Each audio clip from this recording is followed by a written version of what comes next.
మాజీ మంత్రి గంటా శ్రీనివాసరావు వ్యవహార శైలి ఇప్పుడు హాట్ టాపిక్ అవుతోంది. 2024 ఎన్నికల్లో భీమిలి నియోజకవర్గం నుంచి పోటీ చేసి గెలిచారు గంటా శ్రీనివాసరావు. మంత్రి పదవి ఆశించారు, కానీ వివిధ సమీకరణాల్లో ఆయనకు ఛాన్స్ దక్కలేదు. అయినా సరే తన పని తాను చేసుకుపోతున్నారు. ఈ తరుణంలో ఇటీవల ప్రభుత్వాన్ని ఇరుకున పెట్టేలా వ్యవహరిస్తున్నారన్న కామెంట్స్ వినిపిస్తున్నాయి. ఇటీవల గ్రేటర్ విశాఖ మున్సిపల్ కార్పొరేషన్ అధికారి ఒకరిపై అనుచిత వ్యాఖ్యలు చేశారు.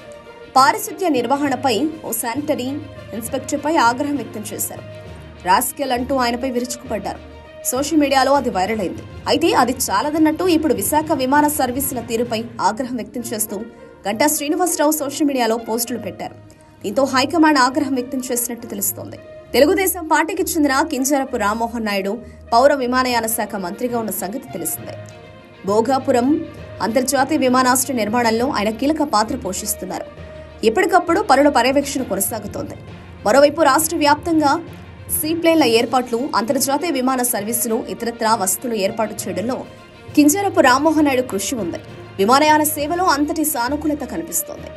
సరిగ్గా ఇటువంటి సమయంలోనే మాజీ మంత్రి గంటా శ్రీనివాసరావు విమాన సర్వీసులు, సేవలపై సోషల్ మీడియాలో పెట్టిన పోస్టులు వివాదాస్పదంగా మారడంతో పార్టీ హైకమాండ్ స్పందించినట్టు తెలుస్తోంది. గంటా శ్రీనివాసరావు విజయవాడ వచ్చేందుకు హైదరాబాద్ వెళ్లాల్సి వచ్చింది. విశాఖలో రాష్ట్ర ప్రభుత్వం ఆర్థిక రాజధానిగా పరిగణిస్తున్న సంగతి తెలిసిందే.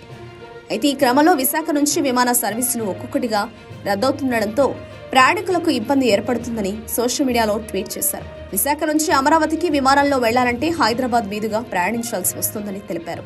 సిఐఐ, ఫిక్కీ తదితర సంస్థలకు చెందిన వ్యాపారవేత్తలు, ప్రముఖులు విశాఖ నుంచి హైదరాబాద్ వచ్చి అక్కడి నుంచి విజయవాడ చేరుకుంటున్నారని వివరించారు. మంగళవారం వందే భారత్ రైలు కూడా లేకపోవడంతో తాను 2 విమానాలు మారాల్సి వచ్చిందని తెలిపారు. విశాఖలో విమాన ప్రయాణికులకు ఎందుకీ దుస్థితి అంటూ గంటా ఆవేదన వ్యక్తం చేశారు. తన ట్వీట్ ను సీఎం చంద్రబాబు, కేంద్ర పౌర విమానయాన శాఖ మంత్రి కింజరాపు రామ్మోహన్ నాయుడు, మంత్రి నారా లోకేష్ కు ట్యాగ్ చేశారు. సోషల్ మీడియాలో గంటా శ్రీనివాసరావు పెట్టిన పోస్ట్ వైరల్ అయింది. దీనిపై పార్టీ హైకమాండ్ స్పందించింది. పార్టీలో సీనియర్ నేతగా ఉంటూ సమస్యపై స్పందించే తీరు సరికాదని మందలించింది. ఏదైనా ఉంటే ప్రభుత్వం దృష్టికి తీసుకురావాలని, ఇలా సోషల్ మీడియాలో పోస్టులు ఏంటని నిలదీస్తున్నట్లు సమాచారం. కేంద్ర పౌర విమానయాన శాఖ మంత్రి టీడీపీకి చెందిన వారేనన్న విషయాన్ని గుర్తు చేసుకోవాలన్నారు. భవిష్యత్తులో ఇలాంటివి రిపీట్ కాకుండా చూసుకోవాలని హెచ్చరించారు. ప్రస్తుతం ఇదే రాజకీయంగా ఆసక్తికర పరిణామంగా మారింది.